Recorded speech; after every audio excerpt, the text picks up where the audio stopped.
Welcome to People Who Inspire. I'm your host, Mary Drelzak. Vernon Ohler has dedicated 43 years of service to the City of Connellsville, both in public works and as city clerk. In those roles, he's worked with countless people to maintain, improve, and rebuild Connellsville. Now, ahead of his retirement, he talks about growing up, working, raising his family, and retiring in the city he calls home. Let's meet Vern.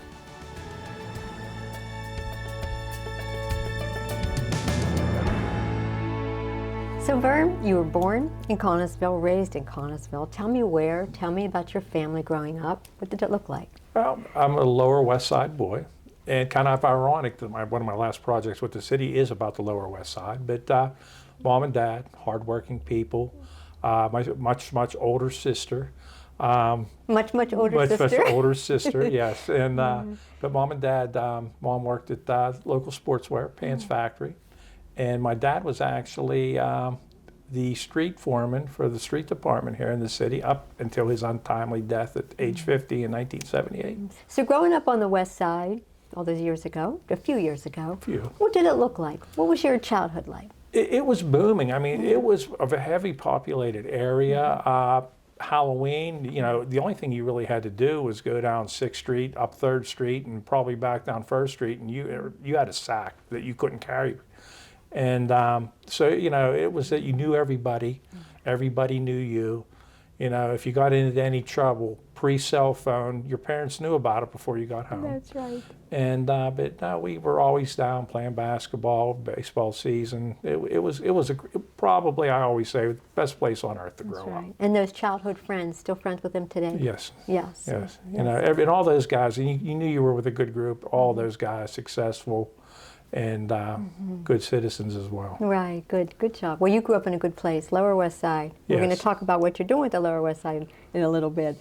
But 43 years of service, and as you mentioned, it started with your father who had worked there, and then they hired you. They said, well, Vernon Ohler must be good if his dad is good, right? Well, you know, I believe, and I can say this after the fact, I was more of a political move than I was anything, but I had to make the most of it. That's right. You know, you always have to get your foot in the door for things like that. Yes. I was able to do that, maybe right not off the bat, but as time goes, things kind of fell as my responsibility.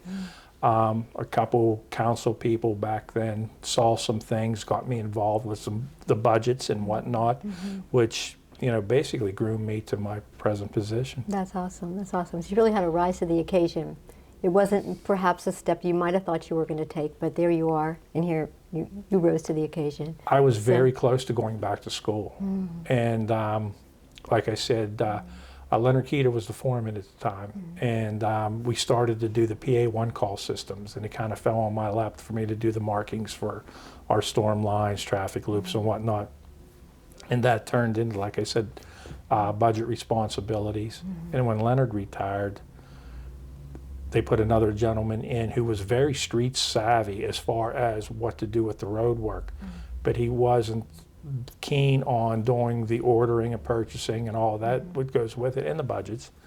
And Bill Hughes, who was a city clerk at the time, and Dave Chumba, who was the head of streets, came to me and said, would you do this?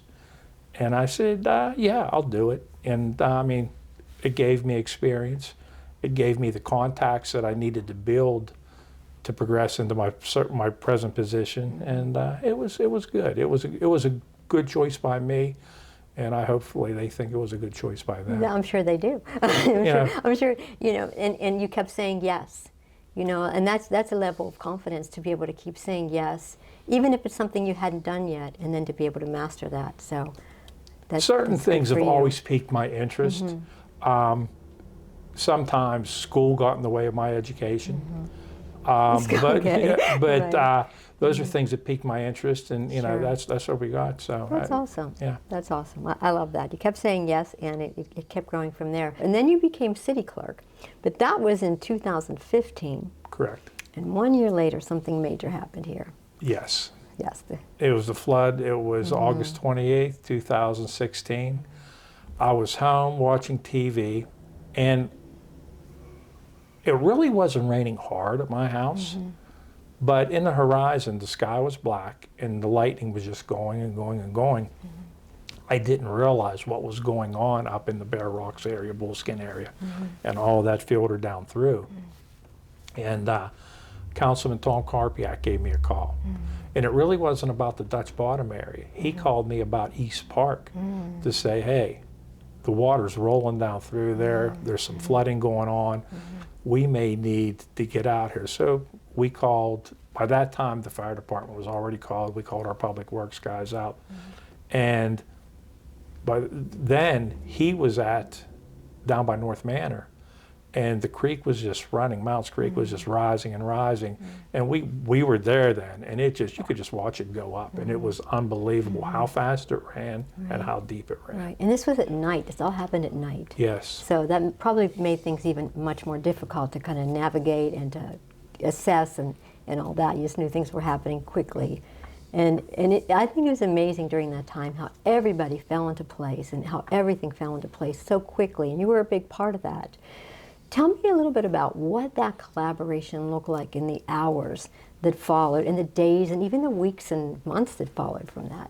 We were out till probably 2, 3 in the morning that night until the Mounts Creek started to recede. Then we were back at City Hall at 7:30. We had a meeting with all the council, and it was just council. But it was ironic. People from Bullskin Township, some of their supervisors came, Connellsville Township, and even though it was an impromptu by us, that collaboration with all those townships and everything started, and a lot of those guys were on their own. They were cleaning up the mess, but they didn't have anybody helping them with the residents and their needs and everything. And we were able to start that because we had the ministries to go to right away. They got involved. And the cleanup was unbelievable. But local contract, Tuffy Schallenberg, I remember Tuffy came into the meeting, and he ends up sending over skid steers and triaxles to help with debris. And it was everybody stepped up. That was, in my opinion, Connellsville's finest, one of Connellsville's finest moments, how they worked together. Right. And let's describe a little bit about, for anyone who hadn't seen that or wasn't in the area at the time, what that looked like for residents. Like, paint a picture, if you could, of what happened to those homes. It was total devastation. It was, those people were up to the ceiling in their homes. And like I said, we basically had a dumpster for every house down there because they had to get rid of their entire contents, everything, their lifelong collections and family heirlooms were basically destroyed. Everything. And they were down there as bad as it was. People would just show up, total strangers. And it wasn't like you could have just been someone in charge or just an average Joe and someone would have said, hey, I'm here to help. They would say, go down to 402. And you go down there and there's a group of guys or a group of people and they would help clean out. And it was an army, constant army. Right, that's awesome. So residents showed up I'm sure with boots on because it was a muddy, dirty job to come volunteer for. Then you had organizations like Connellsville Community Ministries and then other organizations. Then you had your government officials. You had all kinds of people involved. And I always say about that, Mary, the governor came with PEMA representatives and whatnot, and they're walking down through the north end, Dutch Bottom area, and Representative Warner, who was newly sworn into his position, was down there. And covered head to toe in mud. It wasn't that he was there for a photo op. Right. He was there helping right along. That's awesome. From the littlest of man to the most powerful man. That's awesome. Yeah, everybody was involved. That's awesome. Truly, truly. And you mentioned this, but you just have described the flooding as the worst of times, but yet the best of times. Talk about that best of times piece again. How people stepped up and the donations and the food and people offering meals. The mail carrier down there, she had meals delivered to those people because she delivered there from Stonehouse. I'd love to have a meal delivered from Stonehouse. That's a very nice place to have a meal. And it was like, those types of incidents happened, time after time after time. It was amazing because I was on the ground for the first couple days.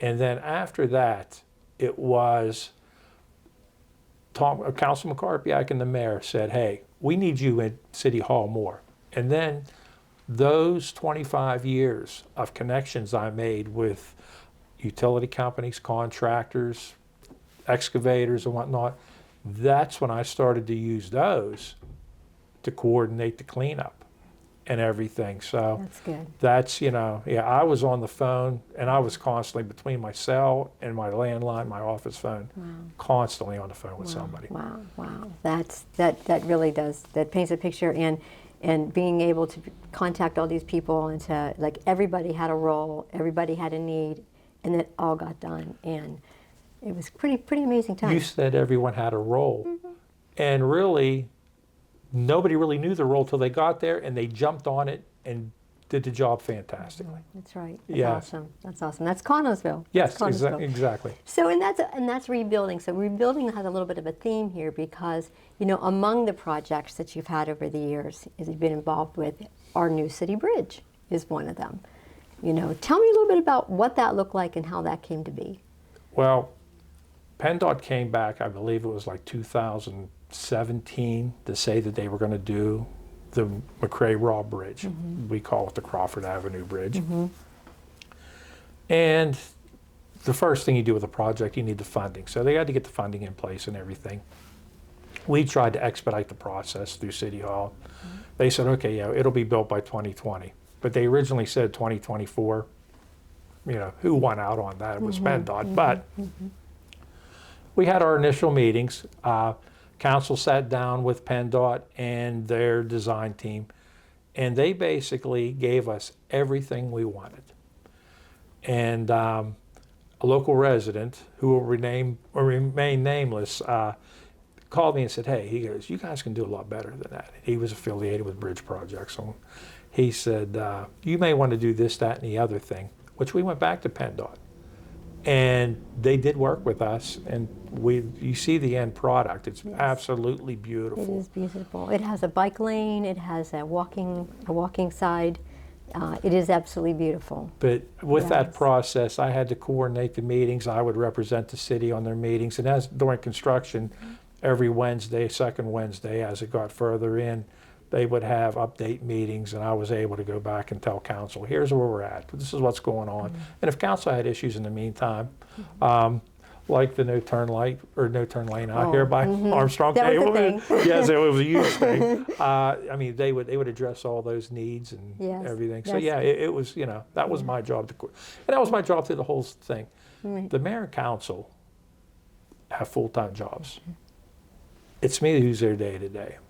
They get paid nothing. They are volunteers. I get the paycheck for that. Someone always says that's why you get the big bucks. Well, I miss that pay, but that's the truth. That's my responsibility. That's right. You're making a lot of wheels turn. Exactly. Absolutely. And then the other thing that's coming on board now is the Iron Horse Bridge project. Yes. Tell us a little bit about that and what that's going to look like and how that came to be. How it came to be is kind of funny.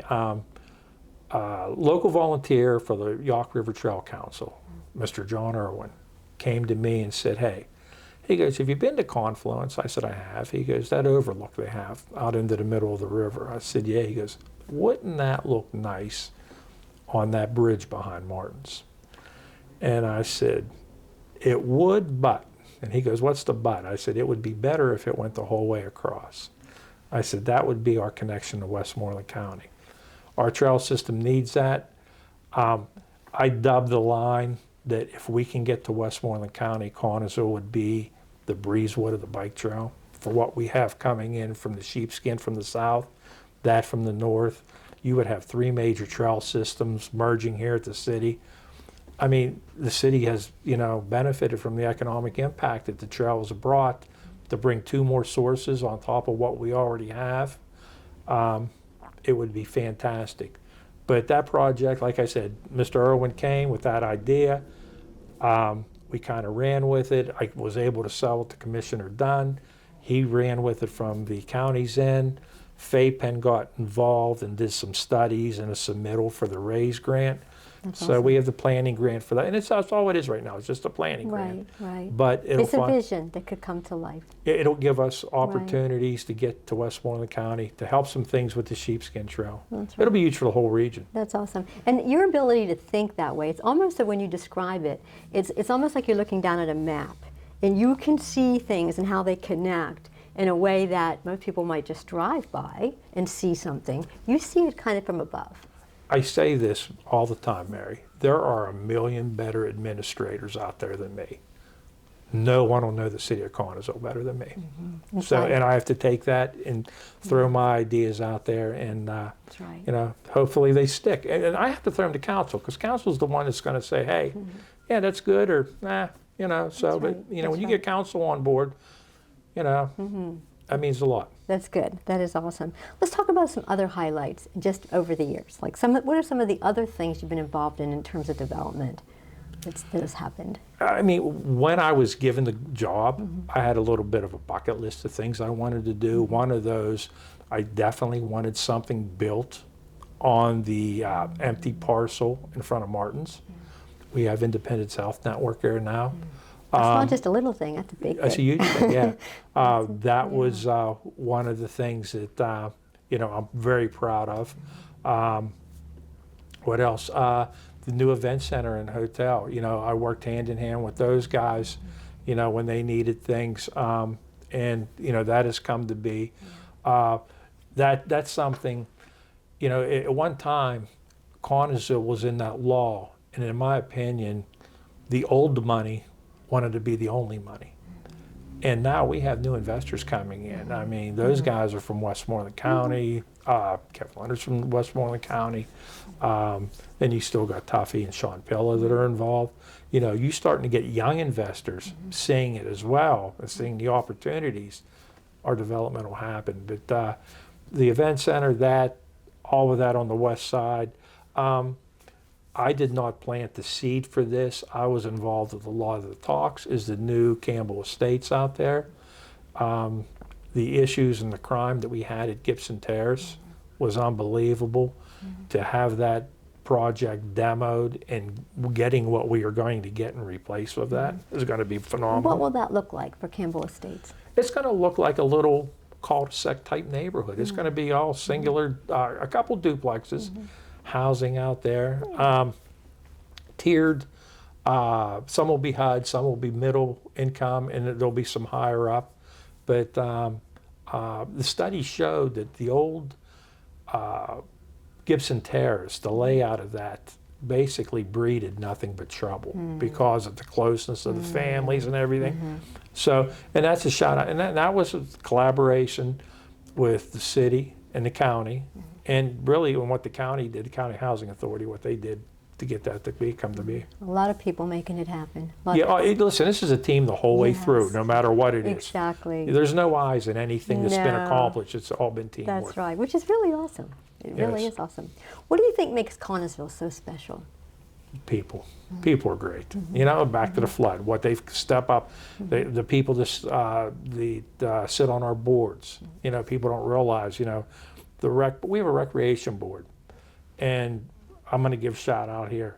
When I first took over and they combined the rec department with the street department, that was under my watch.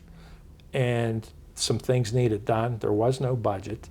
The rec board wasn't even meeting at that time.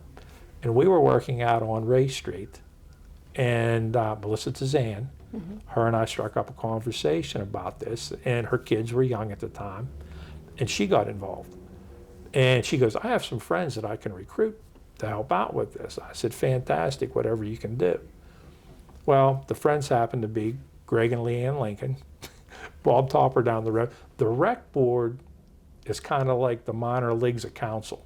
It's like, you know, that's how you get associated. But she got those people involved, and here's where we're at today. That's awesome. That's awesome. A lot Yeah. of great things have happened. Yeah. And yeah, that's awesome. That is. So tell me about the people at home. Tell me about your family. My family's great. That's my greatest achievement. Yeah. I'm most proud of. All my kids all work, all successful. And the thing that strikes me best with all of them is they all do some type of community service. My oldest son and his wife, he lives out in California. They're involved with animal rescues. They're forever fostering dogs, cats. That's what they do. My oldest daughter was always involved with either Special Olympics. She actually works at Nemacolin and has done a couple sign language classes for a deaf or a hearing impaired employee that they have up there. My youngest daughter worked for the community ministries. When she was there, she took the Angel Tree program from here and took it up here. And actually to the point where her mother and I found out that if you had siblings and two different people got the daughter and another person got, and the daughter got more than the son, she was buying out of her own pocket to make sure that the son, you know, that's what type of person she is. And my youngest son, he is in the mental health field, which is always giving back to the community. So yeah, you know, they're all back there. And my wife is the rock that supports it all because she was always a disciplinarian. You know, I would get off Xbox for 2 weeks and a half hour later, I'm going, you know, she would write it down on the calendar, you know, so no, she's the rock behind it all. Yeah. And what's her name? Kristen. Kristen, yes. Oh, that is awesome. She, and honestly, not only did she develop our children into good people, she developed me into a good person. She got me organized. She got me, you know, little things, you know, that I had to work on. She worked on them for me. That's awesome. How long have you been married? We've been married, let me see, 28 years. Oh, very good. Very nice. Very nice. Yeah. Well, what a beautiful family that you have. I do. And I'm blessed. Good job. When you can look at them and they're grown and they're raised, and you know, for all the people out there with young children, just it'll be okay because you just do your best and they're going to turn out okay. Yeah, and you know what? And they have tried me to no end, but my wife always says that was my fault because that was me coming out of them. You know? she had four children? 5 children. I was really going to say, me. I was going to add you. There was always a thing because we never had pets as a kid, or when the kids were young, and they would say, "How come you don't have any pets?" And they would always say, "Because my mom lives with 5 pigs." I was the 5th. Oh, you guys did very, very, very good. So what's next for you, Vern? For me, I'm going to keep busy. My wife will keep me busy. I have that honey-do list to do, which I don't mind, but I'm going to be involved. I have a couple organizations that I'm going to write some grants for and whatnot, just to keep active. You know, my goal is during the week, 3 days physical, 2 days mental. So I'll be out, and like I said, I will get involved. I'll keep busy with the community. You know, we were working on some things. The West Side plan, the Lower West Side plan. Yes, tell us about that. It's basically, you know, we see the development that's going on down there. We want to make that a hub that with the trail, with the river, with these nightlife attractions that's starting to spring up, that'd be a cool little hip place, for better words, to live, especially for the dinks of the world. You know what a dink is? No. Dual income, no kids. Okay. And it's an HGTV term that I heard, and it has a lot of merit because they are the people with expendable money that you want to have you move into your area to support your local economy. That's right. And so when I think about that area in the Lower West Side, and you talk about the bike trail and how it all connects together, in the Iron Horse Bridge project, just give us a little sample of what it will look like. Paint a picture in the end, if it happens, what that would look like over there. All right, you would have the trail coming off the gap, coming in from, say, Dawson, okay? You would come in, there would be a little park, little entranceway that would get you across the Iron Horse Bridge, which would take you into Connellsville Township. From Connellsville Township, we need to come up with a way, really Narrows Road, that area, we need to come up with a way to get to Westmoreland County. But on our end, the city's end, we will also have a loop that circles down into Woodruff Park by the dog park and circle around the Little League field. I have a grant in for a pedestrian bridge. I actually have the pedestrian bridge was given to us by PennDOT to go across Mounds Creek and it'll connect Baylor Field, the Little League field, with the Little League field at Mounds Creek to create a little complex there. We're going to extend the trail out through the tunnel down by Cash Saver. It'll get refurbished, and it'll come over. The loop will go down Gibson Avenue to Pittsburgh Street and loop all the way back through the city. It'll probably connect like 80% of our retail spots will be connected by a bike lane going through the city, plus what it'll generate off of the gap to Westmoreland County. Wow, that's amazing. Yes, Wow. and in the city, we have a lot of that in place. We have some money earmarked from Senator Casey and Fetterman. We have some money, a multimodal grant through PennDOT. It's good. It's a lot of good things. Very exciting things. Yes. And then it's a conduit for the bikers to be able to go all through Connellsville. And when you're on the bike trail and you see, anytime you're on the bike trail, you see people who are here from all over the world, literally from all over the world are here in Connellsville. And just imagine how much more that's going to add to their experience. A great story, Mr. Don Witt. He was coming, he had his little scooter, was meeting his wife for breakfast down at Hometown Diner, and two ladies stopped him by the bureaus at Carmen Molinari's office and said, where's the bike shop and when does it open? Broken English. They were from Switzerland. They read about the trail online, came over, bought 2 bikes at our local bike shop, and rode from here to Washington, D.C. Wow. When they got there, the one liked her bike so much, she shipped it back to Switzerland. The other one donated it to a local food soup kitchen. That is awesome. You know, that's awesome. what happens in this town. People don't Yes, realize. I've met people from all over the world. That is awesome. That is awesome. Yeah. It's a very exciting place to be. It really It is. And all the people that make it so. Yeah. Including you. Thank you so much. So thank you, Vern. Thanks for all you've done. All It's that been you my will pleasure. continue to do for us, and we thank you for that. And as you prepare to do those honey-do lists and write those grants and stay involved, we just want to thank you for everything you've Mary, my pleasure. It's like, and thank you for what you do. Like I said, your show's great. You get it out to the people. done. That's Armstrong. And it's a team. It just isn't me. Absolutely. David, it's a team. So, Amen. well, thank you, Vern. Thanks, Mary. Wishing you the best. Thank you so much.